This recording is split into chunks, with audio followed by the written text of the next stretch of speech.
Di jalur pendakian Gunung Lawu, kabut tebal turun tanpa peringatan, membungkus pepohonan yang menjulang tinggi dalam keheningan yang mencekam. Para pendaki sering mendengar bisikan samar, tangisan lirih, dan sesekali aroma bunga melati yang muncul entah dari mana. Namun, yang paling menakutkan adalah cerita tentang sosok wanita berambut panjang yang terlihat berdiri di antara pepohonan, mengenakan gaun putih yang berkibar di tiupan angin gunung. Mereka yang melihatnya mengatakan satu hal yang sama.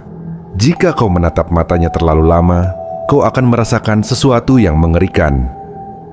Sebuah kisah lama tersembunyi di balik teror ini, tentang seorang gadis desa yang dikhianati, dipermalukan, dan menemui akhir hidupnya dengan penuh dendam di jantung hutan Lawu. Arwahnya tidak pernah tenang. Kini, Bayu dan teman-temannya, yang awalnya hanya ingin menikmati keindahan gunung, tanpa sadar telah memasuki wilayah terlarang. Bisikan di antara kabut semakin jelas. Bayangan putih mulai terlihat di kejauhan. Dan mereka mulai memahami, legenda itu bukan sekadar cerita. Itu adalah peringatan. Apakah mereka bisa keluar dari Gunung Lawu dengan selamat? Ataukah mereka akan menjadi bagian dari kisah tragis yang tak pernah berakhir? Legenda Sundel Bolong di Gunung Lawu. Gunung Lawu, sebuah gunung yang menjulang gagah di perbatasan Jawa Tengah dan Jawa Timur, menyimpan lebih dari sekadar keindahan alam. Gunung ini dikenal dengan aura mistisnya yang kuat. Para pendaki sering mendengar bisikan samar di tengah malam, melihat bayangan putih berkelebat di antara pepohonan, dan mencium wangi bunga melati yang tiba-tiba muncul di jalur pendakian.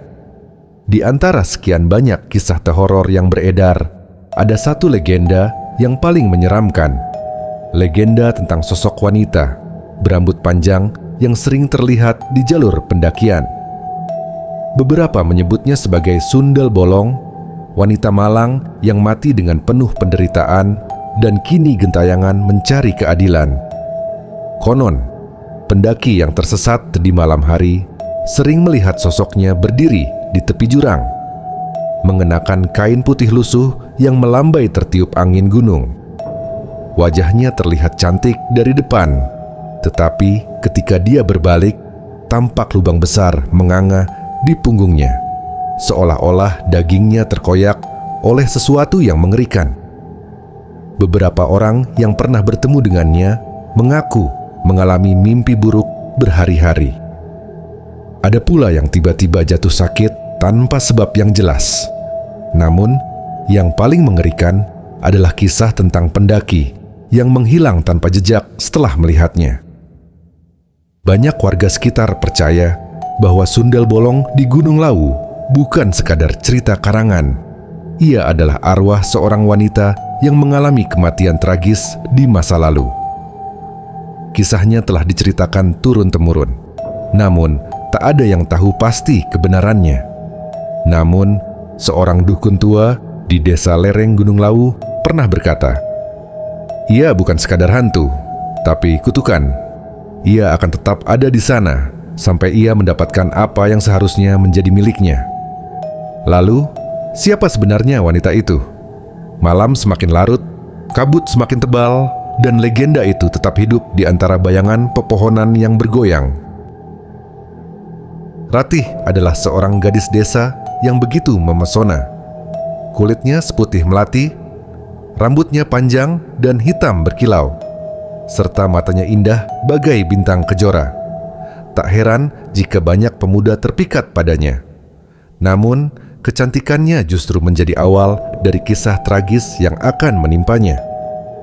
Ia tinggal di sebuah desa kecil di kaki Gunung Lawu, hidup sederhana bersama ibunya yang sudah tua.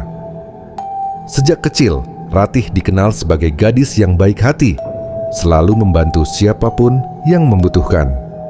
Setiap pagi, ia pergi ke ladang membantu ibunya. Lalu di sore hari, ia menenun kain di beranda rumah. Namun, nasib buruk menimpanya ketika seorang saudagar kaya yang baru datang ke desa itu jatuh hati padanya. Pria itu bernama Raden Wiratmaja, seorang bangsawan yang terkenal dengan sifat angkuh dan keinginannya yang harus selalu dipenuhi. Suatu hari, ia datang ke rumah Ratih, melamar gadis itu untuk menjadi istrinya. Namun, Ratih dengan lembut menolak. Ia merasa tidak pantas bersanding dengan seorang bangsawan. Terlebih lagi, hatinya sudah lama tertambat pada seorang pemuda desa bernama Wira.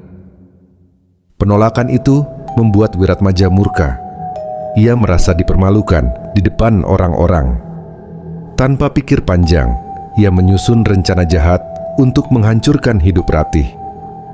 Beberapa hari kemudian, tersebar desas-desus bahwa Ratih adalah wanita jalang. Para tetua desa mendengar kabar bahwa Ratih telah melakukan perbuatan tak senonoh dengan seorang lelaki yang tak dikenal. Tak ada bukti nyata, tetapi masyarakat desa yang mudah terpengaruh oleh fitnah mulai menghakimi Ratih. Mereka mendatangi rumahnya dengan amarah membara, meneriakkan kata-kata kasar, dan menuntutnya untuk bertanggung jawab atas aib yang ia bawa ke desa mereka. Ratih mencoba membela diri, tetapi suaranya tenggelam di antara teriakan dan cacian. Ibunya menangis, memohon belas kasihan, namun tak seorang pun peduli. Ratih akhirnya diseret keluar rumah, dihukum tanpa peradilan yang adil. Dalam hati, ia menangis, bertanya mengapa semua ini terjadi padanya. Ia tak tahu bahwa semua ini adalah ulah seseorang yang tak bisa menerima penolakan.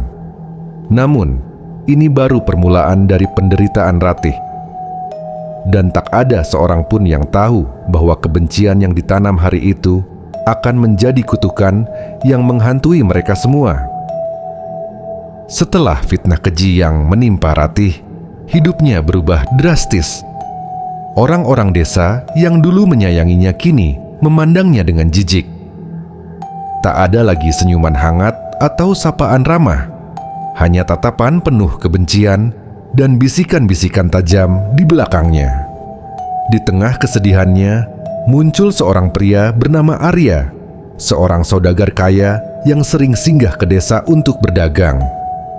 Berbeda dengan warga lainnya, Arya tetap memperlakukan Ratih dengan baik. Ia selalu datang ke rumah Ratih, membawa oleh-oleh dan menenangkan gadis itu yang semakin terpuruk. "Aku percaya padamu, Ratih," katanya suatu sore. "Aku tahu kau bukan wanita jalang seperti yang mereka katakan." Kata-kata itu menjadi pelipur lara bagi Ratih. Perlahan, ia mulai jatuh hati pada Arya. Bagi Ratih, Arya adalah satu-satunya orang yang masih peduli padanya. Tanpa ia sadari, kepercayaan itu justru akan menghancurkan dirinya lebih dalam. Suatu malam, Arya mengundang Ratih ke rumahnya yang terletak di pinggir desa.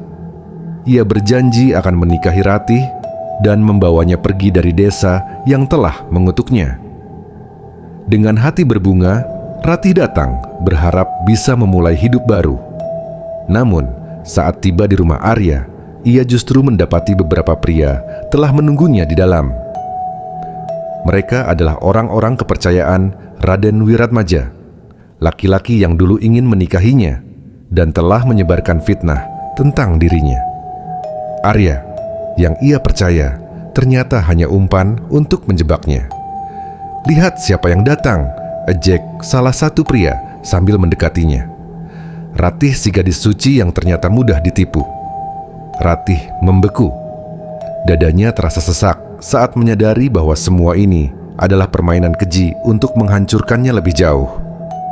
Mereka merobek pakaiannya, mencemoohnya, dan memukulnya saat ia berusaha melawan. Malam itu, Ratih dihina, dipermalukan, dan diinjak harga dirinya. Ia ingin berteriak, tetapi tak ada seorang pun yang akan menolongnya. Arya hanya berdiri di sudut ruangan, tersenyum puas. "Maaf Ratih," katanya sinis. "Ini semua hanya bagian dari kesepakatanku dengan Raden Wiratmaja." Air mata Ratih mengalir deras. Ia tak percaya bahwa cinta yang ia percayai adalah belati yang menusuknya paling dalam. Setelah puas mempermainkannya, mereka menyeretnya keluar rumah dan membuangnya di tengah jalan desa. Ratih yang babak belur hanya bisa terisak dalam kesakitan. Ia melihat warga desa menatapnya penuh jijik, seolah semua ini adalah kesalahannya. Malam itu, Ratih kehilangan segalanya, harga diri, kehormatan, dan cintanya. Namun, penderitaannya belum selesai. Ratih tak bisa lagi tinggal di desa itu. Setiap orang memandangnya seperti sampah, seakan-akan ia tak layak hidup. Bahkan ibunya yang dulu selalu melindunginya kini hanya bisa menangis tanpa daya. Malam itu, dengan luka di sekujur tubuh dan hati yang hancur, Ratih memutuskan untuk pergi. Ia berlari tanpa arah, meninggalkan rumahnya, meninggalkan desa yang telah menghancurkannya. Hujan turun deras saat ia melangkah ke dalam hutan Gunung Lawu. Dingin menusuk kulitnya yang penuh luka, tetapi ia tak peduli. Satu-satunya yang ada di pikirannya hanyalah menjauh, sejauh mungkin dari manusia yang telah mengutuknya. Namun, takdir masih belum selesai menyiksanya. Di tengah kegelapan hutan, beberapa bayangan muncul dari balik pepohonan. Mereka adalah pria-pria yang sama, orang-orang suruhan Raden Wiratmaja. Mereka mengikuti Ratih hingga ke hutan. "Kemana kau mau pergi, Ratih?" Salah satu dari mereka menyeringai. "Kami masih ingin bermain denganmu." Ratih mundur selangkah, ketakutan. Ia tahu bahwa ia tak punya tempat untuk lari lagi. Mereka mengelilinginya seperti serigala lapar. Ratih berusaha berteriak, tetapi tangan kasar membungkam mulutnya. Malam itu, di tengah lebatnya hutan Gunung Lawu, Ratih mengalami penderitaan yang tak bisa digambarkan dengan kata-kata. Tubuhnya diinjak, diperlakukan seperti benda tak bernyawa. Saat fajar menyingsing, mereka meninggalkannya dalam keadaan sekarat. Tubuhnya yang penuh luka terbaring di tanah yang lembab, nyaris tanpa kehidupan. Matanya menatap langit yang mulai terang, tetapi bagi Ratih, dunia sudah terlalu gelap. Sebelum kesadarannya hilang, hanya ada satu hal yang memenuhi pikirannya: dendam. Ratih bersumpah, jika ia tak bisa mendapatkan keadilan di dunia, maka ia akan mencarinya di alam lain. Tubuh Ratih terbaring lemah di tanah lembab hutan Gunung Lawu. Luka-luka di tubuhnya menganga. Darah merembes ke tanah, bercampur dengan dedaunan basah. Nafasnya tersengal, nyaris tak bersuara. Namun, lebih dari rasa sakit fisik, hatinya yang hancur jauh lebih menyiksa. Dalam remang fajar, Ratih menatap langit dengan mata kosong. Dendam berkecamuk di dalam jiwanya. Ia tak rela mati dengan cara seperti ini. Tak terima perlakuan yang diterimanya. Hatinya menjerit, meminta keadilan yang tak akan pernah datang. Di saat nyawanya perlahan meninggalkan tubuhnya, sesuatu yang kelam merayap masuk ke dalam dirinya. Ratih bukan hanya sekadar mati, ia mati dalam penderitaan dan kebencian yang begitu dalam. Ketika hembusan nafas terakhirnya terlepas, suara tangisan liriho terdengar di sekeliling hutan. Angin bertiup kencang, pohon-pohon bergoyang seakan berduka. Para binatang hutan yang biasanya riuh mendadak diam. Ratih telah meninggal. Namun, kematiannya bukanlah akhir. Malam itu, langit di atas Gunung Lawu tampak lebih gelap dari biasanya. Warga desa yang berada di kaki gunung merasakan hawa aneh yang tiba-tiba menyelimuti desa mereka. Beberapa orang mengaku mendengar suara isakan perempuan yang terdengar pilu, seakan datang dari dalam hutan. Lalu, satu persatu keanehan mulai terjadi. Orang-orang yang pernah menyakiti Ratih mengalami mimpi buruk. Dalam tidurnya, mereka melihat sosok Ratih berdiri di tengah hutan, menatap mereka dengan mata kosong. Ia tak lagi gadis cantik yang mereka kenal. Wajahnya pucat, matanya kosong, dan rambut panjangnya tergerai liar, melambai seperti bayangan hitam di tengah kegelapan. Ketika mereka terbangun, tubuh mereka terasa lemas, seakan-akan seseorang telah menyedot energi kehidupan mereka. Beberapa orang yang paling bersalah dalam penderitaan Ratih ditemukan dalam keadaan mengerikan. Ada yang mati dengan wajah penuh ketakutan, ada yang hilang tanpa jejak. Arwah Ratih telah kembali, tetapi ia bukan lagi Ratih yang dulu. Ia kini adalah Sundel Bolong, sosok menyeramkan yang akan menuntut balas kepada mereka yang telah menghancurkannya. Desa di kaki Gunung Lawu mulai diteror oleh kehadiran yang tak kasat mata. Warga mulai mengalami kejadian aneh yang sulit dijelaskan.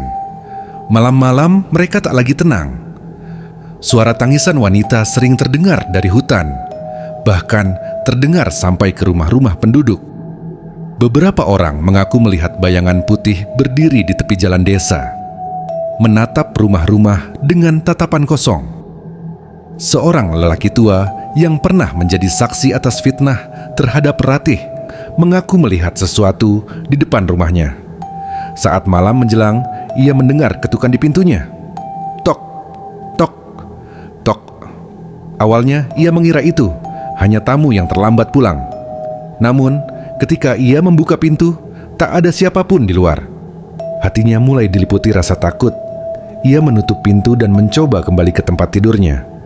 Namun, baru saja ia membaringkan tubuhnya, suara tangisan lirih terdengar di dalam kamarnya. Dengan tangan gemetar, ia menyalakan lampu minyak. Dan saat itu juga, ia melihatnya. Di sudut ruangan, berdiri seorang wanita berpakaian putih lusuh. Rambut panjangnya menutupi sebagian wajahnya yang pucat. Tetapi yang paling mengerikan adalah punggungnya yang berlubang besar, seolah-olah dagingnya terkoyak habis dari dalam. Lelaki tua itu berteriak ketakutan. Sosok wanita itu hanya diam, menatapnya dengan pandangan yang begitu menusuk, sebelum perlahan menghilang dalam kabut malam. Namun, kejadian ini bukan hanya dialami oleh warga desa. Para pendaki yang melewati jalur Gunung Lawu mulai melaporkan hal yang sama. Mereka melihat sosok wanita menangis di tengah hutan. Ada yang mengaku mendengar suara rintihan di dekat tenda mereka, seakan seseorang sedang menahan kesakitan. Suatu malam, sekelompok pendaki mengalami kejadian yang lebih mengerikan. Saat mereka sedang duduk di sekitar api unggun, salah satu dari mereka melihat sosok wanita berdiri di antara pepohonan. Wajahnya tidak terlihat jelas, tetapi tubuhnya tampak bergetar, seolah sedang menangis. "Ada yang butuh bantuan," bisik salah satu pendaki. Namun, sebelum mereka sempat bergerak, sosok wanita itu perlahan menoleh ke arah mereka. Yang mereka lihat bukanlah wajah manusia biasa. Itu adalah wajah Ratih yang penuh dendam. Salah satu pendaki berteriak panik, namun suara mereka tertelan oleh angin malam. Dalam hitungan detik, lampu senter mereka padam dan kabut tebal menyelimuti hutan. Sundel Bolong telah kembali, dan ia belum selesai menuntut balas. Bayu menatap layar ponselnya dengan dahi berkerut. Beberapa artikel tentang legenda Gunung Lawu terbuka di hadapannya. Kisah tentang seorang wanita malang yang dikhianati dan mati dengan penuh dendam terus menghantuinya. Sundel Bolong di Gunung Lawu. Awalnya, ia menganggapnya hanya mitos yang diceritakan turun-temurun. Namun, semakin banyak ia membaca, semakin ia merasa ada sesuatu yang aneh. Ketika ia menyebutkan nama Ratih di rumahnya, ibunya tiba-tiba membeku. Wajahnya yang semula ceria berubah pucat, seolah mendengar nama yang seharusnya tidak pernah disebutkan lagi. "Jangan main-main dengan cerita itu, Bayu," kata ibunya dengan suara pelan, namun penuh ketegasan. "Kenapa, Bu?" Bayu bertanya, merasa penasaran. Ibunya terdiam sesaat, lalu menarik napas dalam. "Karena keluarga kita pernah terlibat dalam kisah itu." Jantung Bayu berdegup kencang. Ia tidak mengira bahwa legenda yang selama ini ia dengar ternyata berhubungan dengan keluarganya sendiri. Dengan suara bergetar, ibunya mulai bercerita.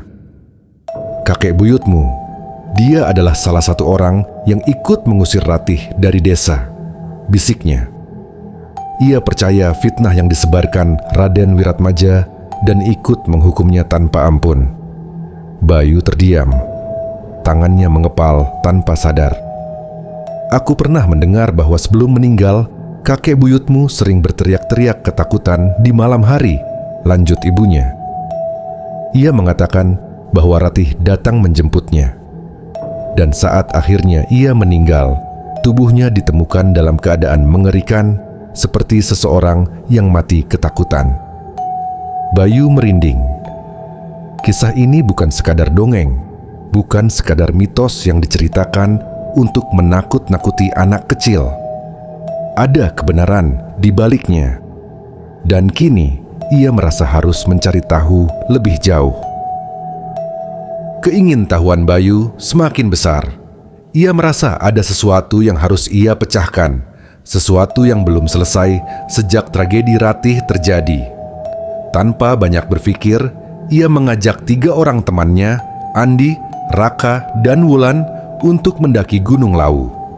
Mereka adalah pendaki berpengalaman, tetapi kali ini tujuan mereka bukan sekadar menikmati keindahan alam. "Apa kau yakin ini ide yang bagus?" tanya Wulan saat mereka mulai mendaki jalur Cemoro Sewu. "Aku harus tahu kebenarannya," jawab Bayu. "Kalau memang keluargaku punya keterkaitan dengan legenda ini, aku harus mencari tahu lebih jauh." Mereka berjalan dengan penuh kewaspadaan. Hutan Lawu terasa lebih sunyi dari biasanya. Tak ada suara burung, hanya desiran angin yang sesekali berhembus dingin. Saat hari mulai gelap, mereka memutuskan untuk mendirikan tenda di salah satu area datar. Api unggun dinyalakan, menerangi wajah mereka yang penuh rasa penasaran dan sedikit kecemasan. Tiba-tiba, Raka merasakan sesuatu yang janggal. "Hei, kalian dengar itu?" Semua terdiam. Angin berhembus lembut, namun dari kejauhan, samar-samar terdengar suara seperti seseorang yang menangis. Wulan merinding. "Jangan bercanda, Rak." "Aku serius." "Suaranya semakin dekat," bisik Raka. Lalu sesuatu terjadi. Salah satu tenda mereka bergetar, seolah ada yang menyentuhnya dari luar. Andi buru-buru menyorotkan senter ke arah tersebut, tetapi tak ada apa-apa. Namun, saat ia menoleh ke arah lain, matanya membelalak. Di antara pepohonan, berdiri sosok perempuan berbaju putih lusuh. Rambut panjangnya menutupi wajahnya, tetapi dari sela-sela rambut itu, 2 mata kosong menatap mereka dengan tajam. "Sundel bolong," bisik Bayu tanpa sadar. Wulan menjerit. Raka buru-buru menariknya, sementara Andi mematikan senter, berharap kegelapan bisa menyembunyikan mereka. Namun, sosok itu tidak bergerak. Ia hanya berdiri di sana, menangis perlahan, sebelum tiba-tiba berbalik, menunjukkan sesuatu yang membuat mereka hampir kehilangan akal sehat. Punggungnya berlubang menganga. Isi tubuhnya tampak hilang, menyisakan lubang hitam pekat yang seakan menyedot semua cahaya di sekitarnya. Dalam ketakutan, mereka mundur perlahan, berharap sosok itu menghilang. Tapi, sebelum mereka bisa melangkah lebih jauh, suara pelan terdengar di telinga mereka. Begitu dekat, begitu dingin. "Kalian keturunan mereka." Bayu dan teman-temannya mencoba mengatur napas mereka yang tersengal. Sosok Sundel Bolong itu masih berdiri di tempatnya, menangis pelan. Namun, setiap kali mereka mencoba menjauh, suara tangisnya semakin jelas, semakin memilukan. "Ini bukan mimpi. Kita benar-benar melihatnya," bisik Wulan, tubuhnya gemetar hebat. "Tutup mulut dan jangan bergerak," desis Andi. Tangannya meremas bahu Bayu dengan kuat. Namun, teror itu baru saja dimulai. Api unggun mereka tiba-tiba meredup tanpa sebab. Angin dingin berembus kencang, membuat tenda mereka bergetar. Dari kejauhan terdengar suara langkah kaki menyeret di tanah. Srek, srek, srek. Raka menelan ludah. Ia memegang pisau lipatnya erat-erat, meski tahu benda itu tidak akan berguna melawan makhluk seperti ini. Lalu, tiba-tiba, suara tertawa lirih terdengar di dekat mereka. Awalnya pelan, lalu semakin keras, berubah menjadi tawa menyeramkan yang menggema di seluruh hutan. Bayu mencoba tetap tenang, tetapi ketika ia menoleh ke belakang, tubuhnya membeku. Di balik salah satu pohon besar, sepasang mata hitam pekat mengintip mereka. Wajahnya pucat, dan rambut panjangnya bergelayut seperti akar-akar pohon yang melilit tubuhnya. Perlahan, sosok itu melangkah ke depan, membiarkan cahaya samar dari senter mereka menyinari tubuhnya. Itu Ratih, atau lebih tepatnya Sundel Bolong. Ia tersenyum. Namun yang lebih mengerikan, lubang besar di punggungnya perlahan-lahan menggeliat. Dari dalamnya muncul bayangan hitam yang bergerak seperti kabut pekat. Kalian akan menyesal. Suara itu terdengar seperti bisikan yang keluar dari banyak mulut. Tiba-tiba, lampu senter mereka mati serentak. Dalam kegelapan, suara langkah menyeret semakin mendekat. Nafas Bayu memburu. Ia merasakan sesuatu berdiri tepat di belakangnya. Dingin, sunyi. Lalu, sesuatu menyentuh pundaknya. Bayu menjerit. Seketika, semuanya kembali terang. Lampu senter menyala lagi, api unggun berkobar dengan sendirinya. Namun, Sundel Bolong itu menghilang, hanya menyisakan jejak kaki yang mengarah ke kegelapan hutan. "Aku tidak mau ada di sini lagi," bisik Wulan, nyaris menangis. "Kita harus lanjut," kata Bayu, meski suaranya bergetar. "Kita belum menemukan jawaban." Dengan hati-hati, mereka melanjutkan perjalanan meski mereka tahu Sundel Bolong belum selesai meneror mereka.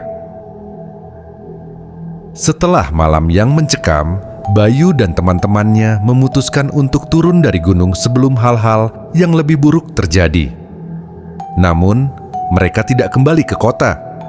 Mereka memilih untuk singgah di sebuah desa kecil di lereng Gunung Lawu, tempat asal mula kisah Ratih. Desa itu terasa berbeda dari desa-desa lain. Seakan ada sesuatu yang disembunyikan oleh para penduduknya. Saat mereka berjalan melewati rumah-rumah kayu yang berjajar rapi, beberapa warga hanya menatap mereka dengan ekspresi aneh, seolah-olah mereka tahu sesuatu yang tidak diketahui oleh Bayu dan teman-temannya. "Aku merasa desa ini menyimpan sesuatu," gumam Andi. Mereka akhirnya bertemu dengan seorang tetua desa bernama Mbah Sastro. Lelaki tua itu menatap Bayu lama, seolah mengenali sesuatu dalam dirinya. "Kau keturunan mereka," kata Mbah Sastro dengan suara parau. Bayu terkejut. "Kakek tahu tentang keluargaku?" Mbah Sastro mengangguk pelan, lalu memberi isyarat agar mereka mengikutinya ke dalam rumah. Di dalam, suasana lebih hangat, tetapi ada aura kesedihan yang terasa begitu kuat. Mbah Sastro mulai bercerita. "Dulu, desa ini adalah tempat tinggal Ratih," katanya. "Ia gadis yang cantik dan baik hati, tetapi nasibnya terlalu kejam." Bayu dan teman-temannya mendengarkan dengan saksama. Dulu ada seorang pria kaya, Raden Wiratmaja, yang tergila-gila pada Ratih. Namun, Ratih menolak lamaran pria itu karena ia sudah mencintai pemuda lain. Raka mengernyit. Lalu, Mbah Sastro menatap mereka dengan tatapan sendu. Wiratmaja tidak terima. Ia menyebarkan fitnah, mengatakan bahwa Ratih adalah wanita tak bermoral. Orang-orang desa percaya kebohongannya dan mengusir Ratih dari desa ini. Bahkan, beberapa dari mereka. Suara Mbah Sastro melemah, menyiksanya sebelum membiarkannya pergi ke Gunung Lawu sendirian. Wulan menutup mulutnya, nyaris tak percaya dengan apa yang didengarnya. "Ratih meninggal dengan penuh penderitaan," lanjut Mbah Sastro. "Ia membawa dendam yang tak terbalaskan, dan itulah yang membuatnya menjadi arwah penasaran. Ia tidak bisa tenang karena luka yang diberikan kepadanya terlalu dalam. Bayu merasakan dadanya sesak. "Kalian melihatnya, bukan?" tanya Mbah Sastro tiba-tiba. Semua terdiam, tak perlu jawaban. Mbah Sastro bisa melihat dari wajah mereka bahwa mereka memang telah bertemu dengan arwah Ratih. "Ada satu hal yang harus kalian ketahui," kata Mbah Sastro. Suaranya menegang. "Ratih belum selesai, dan ia tidak akan berhenti sampai balas dendamnya tuntas." Di luar, angin berhembus kencang, membawa suara lirih yang seakan berbisik di telinga mereka. "Aku belum selesai." Bayu duduk bersila di hadapan Mbah Sastro, mendengarkan dengan seksama. Di sekelilingnya, Andi, Raka, dan Wulan masih terlihat tegang setelah kejadian di gunung semalam. "Tak ada cara lain?" tanya Bayu, suaranya penuh harap. Mbah Sastro menggeleng pelan. Arwah Ratih terikat oleh dendam yang begitu dalam. Satu-satunya cara agar ia bisa pergi dengan tenang adalah dengan melakukan ritual pelepasan arwah. Mereka setuju untuk melakukannya. Ritual itu akan dilakukan di hutan dekat Gunung Lawu, tempat Ratih meninggal. Malam itu, mereka berkumpul di tengah hutan dengan membawa sesaji berupa kembang 7 rupa, kemenyan, dan air bunga. Mbah Sastro mulai melantunkan mantra pemanggilan arwah. Suaranya lirih, namun mengandung kekuatan mistis. Bayu memejamkan mata, merasakan hawa dingin merambat di sekeliling mereka. Lalu, tiba-tiba, angin berhembus kencang. Api lilin yang menerangi ritual mereka berkedip-kedip sebelum padam seluruhnya. Dari kegelapan, suara tangisan mulai terdengar. Wulan menggigit bibirnya, tubuhnya gemetar. Dia datang. Sosok Ratih muncul dari kabut tipis. Wajahnya pucat, rambut panjangnya berantakan, dan matanya penuh dengan amarah. "Kenapa kalian memanggilku?" Mbah Sastro tetap tenang dan melanjutkan mantranya. "Ratih, kau harus pergi dengan tenang. Kami ingin membantumu." Namun, arwah Ratih justru tertawa sinis. "Pergi, aku belum selesai. Aku belum membalaskan dendamku." Tiba-tiba, tanah di sekitar mereka bergetar. Bayangan hitam mulai muncul dari balik pepohonan, mengelilingi mereka seperti sosok-sosok tak kasat mata yang ikut membawa kebencian Ratih. Wulan menjerit saat sesuatu mencengkeram lengannya, meninggalkan bekas lebam kehitaman. Andi terdorong ke belakang oleh kekuatan tak terlihat. Ratih menatap Bayu tajam. "Kau keturunan mereka. Kau harus membayar dosa mereka." Angin semakin kencang. Sesaji yang mereka letakkan berhamburan. Ritual yang seharusnya membebaskan Ratih justru membangkitkan amarahnya lebih dalam. Dia semakin marah. Raka berteriak panik. Bayu mencoba tetap tenang. Ia tahu hanya ada satu cara untuk menyelesaikan ini. Ia harus menghadapi Ratih secara langsung dan menerima kenyataan yang selama ini tersembunyi. Malam semakin kelam. Suasana di hutan Gunung Lawu berubah menjadi lebih mencekam. Arwah Ratih berdiri di depan Bayu. Matanya menyala dengan kebencian yang tak terlukiskan. "Kalian ingin membebaskanku? Tidak, aku belum selesai." Tiba-tiba, kekuatan tak terlihat menghantam Bayu hingga ia terjatuh. Dadanya terasa sesak, seolah ada tangan dingin yang mencengkeram jantungnya. "Bayu!" Wulan berlari ke arahnya, tapi tiba-tiba tubuhnya terdorong mundur oleh angin yang tak kasat mata. Mbah Sastro tetap duduk bersila, mencoba membaca doa-doa yang dapat menenangkan Ratih. Namun, arwah itu terlalu kuat. Angin berputar semakin kencang. Bayangan hitam berkeliaran di sekitar mereka, mengeluarkan suara erangan menyeramkan. Andi dan Raka berusaha mencari tempat berlindung, tetapi setiap kali mereka bergerak, sosok-sosok gaib itu semakin mendekat. Bayu terbatuk, lalu mencoba bangkit. Ia menatap Ratih dengan mata penuh keyakinan. "Aku tahu kau ingin keadilan," katanya dengan suara bergetar. "Tapi membunuh kami tidak akan mengubah apapun." Ratih menyeringai. "Darah harus dibalas dengan darah." Tiba-tiba, tubuh Bayu terasa dingin. Ia melihat sekilas ke belakang dan menyadari sesuatu yang mengejutkan. Bayangan besar berbentuk manusia berdiri di belakang Ratih, memegang sesuatu yang tampak seperti rantai hitam. Mbah Sastro menelan ludah. "Dewa pengadil," bisiknya. Bayu tersadar bahwa ini bukan hanya soal Ratih. Ada kekuatan yang lebih besar yang telah menjaga dendamnya tetap hidup. Dengan sisa keberaniannya, Bayu berkata, "Jika kau ingin keadilan, tunjukkan siapa yang bersalah. Jangan serang orang yang tidak berdosa." Ratih tampak bimbang. Angin yang berputar perlahan mulai mereda. Namun, tiba-tiba wajahnya berubah menjadi ekspresi penuh rasa sakit. Dari punggungnya yang berlubang, bayangan hitam keluar dengan liar, seolah-olah ada sesuatu yang menguasainya. Ia menjerit kesakitan. Bayu tahu ia harus bertindak cepat. "Kita harus menyelesaikan ini sekarang," seru Mbah Sastro. Dengan mantra terakhirnya, ritual pelepasan dimulai kembali. Namun, kali ini bukan untuk membebaskan Ratih, melainkan untuk melepaskannya dari bayang-bayang dendam yang mengikatnya. Angin berhembus kencang sekali lagi. Ratih menatap Bayu dengan mata berkaca-kaca.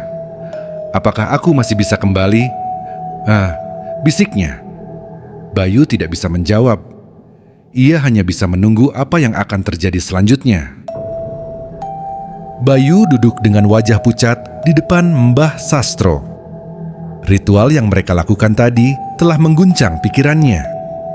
Arwah Ratih tampak bimbang, seakan ingin terbebas, tetapi sesuatu masih mengikatnya. "Ada yang masih menghalangi kepergiannya," ujar Mbah Sastro dengan suara berat. Bayu menggenggam kepalanya. Semuanya terasa semakin rumit. Mengapa Ratih masih menolak pergi? Apa yang belum terselesaikan? Andi, Raka, dan Wulan menatapnya penuh tanda tanya. "Kakek bilang aku keturunan mereka. Tapi siapa sebenarnya mereka itu?" tanya Bayu akhirnya. Mbah Sastro menghela napas panjang. Ia kemudian mengambil sebuah kotak kayu tua yang sudah berdebu dari sudut ruangan. Perlahan, ia membukanya dan mengeluarkan selembar kertas kuno yang telah menguning. "Inilah jawabannya," kata Mbah Sastro sambil menyerahkan kertas itu kepada Bayu. Dengan tangan gemetar, Bayu membacanya. Raden Wiratmaja. Nama itu terpampang jelas di atas lembaran tua itu. Jantung Bayu berdetak lebih cepat. Ia terus membaca hingga menemukan sesuatu yang membuat tubuhnya menegang. Nama keluarga Bayu tertulis di sana sebagai salah satu orang yang bersekongkol dengan Wiratmaja. Darah Bayu berdesir. Ia hampir tidak percaya dengan apa yang dilihatnya. "Kakek buyutku," bisiknya. Suaranya bergetar. Mbah Sastro mengangguk pelan. "Keluargamu adalah bagian dari orang-orang yang dulu menjebak Ratih. Kakek buyutmu adalah salah satu yang menyebarkan fitnah atas perintah Raden Wiratmaja." Bayu merasa lemas. Ia tidak pernah menyangka bahwa leluhurnya memiliki andil dalam penderitaan Ratih.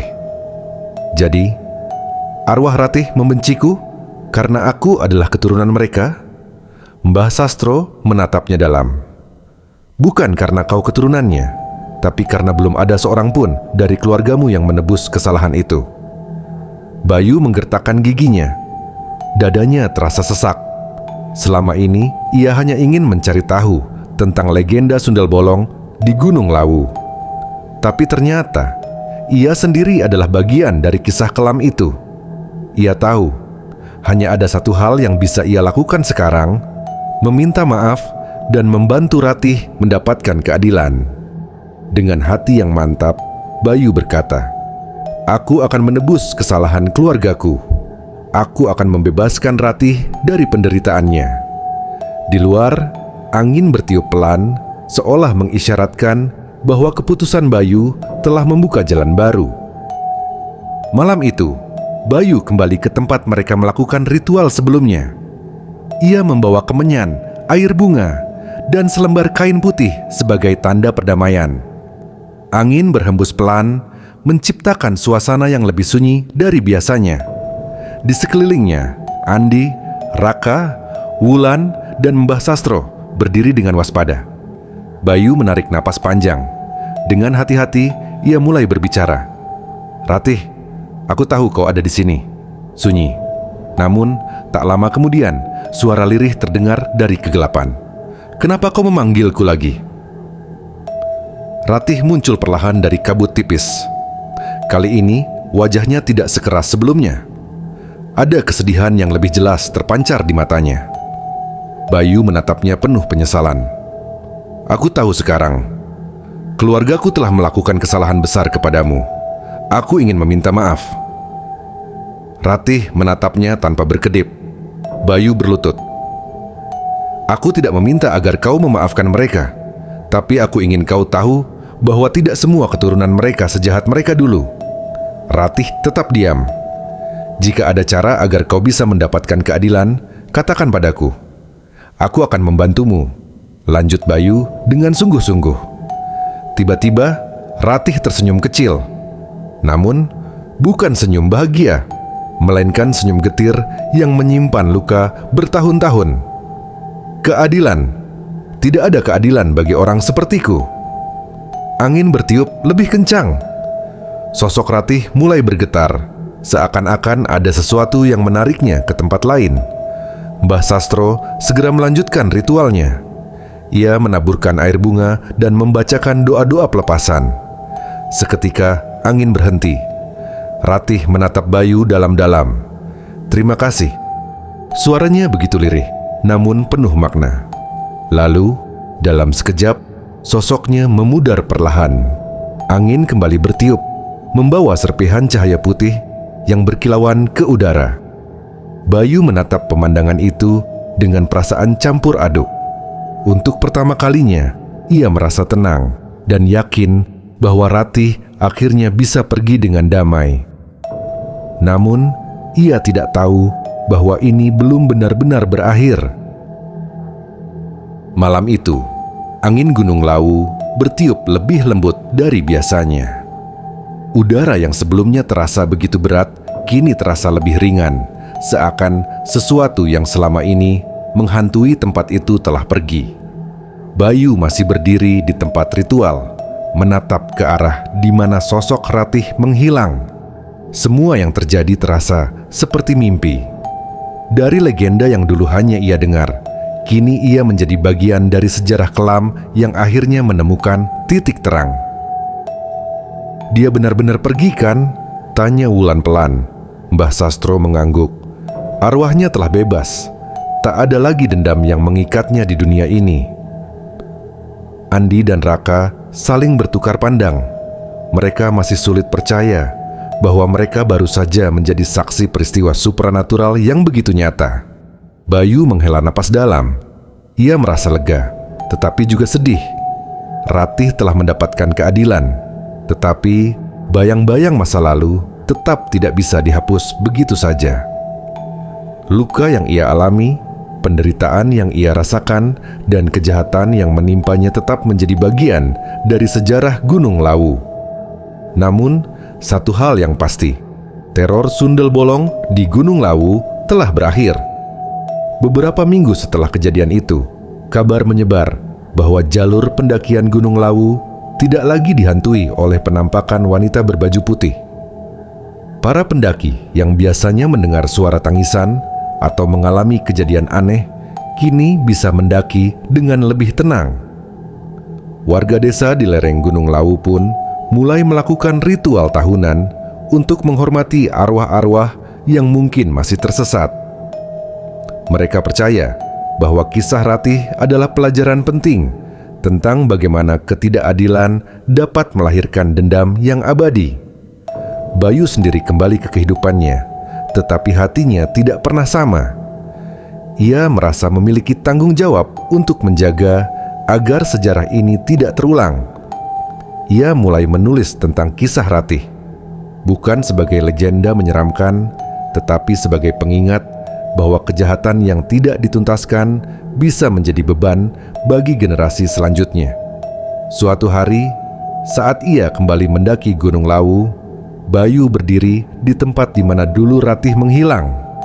Ia menutup mata, merasakan angin sepoi-sepoi menyentuh wajahnya. Dalam hembusan angin itu, seolah ada suara lembut yang berbisik, "Terima kasih." Bayu tersenyum kecil. Ratih akhirnya telah menemukan kedamaiannya.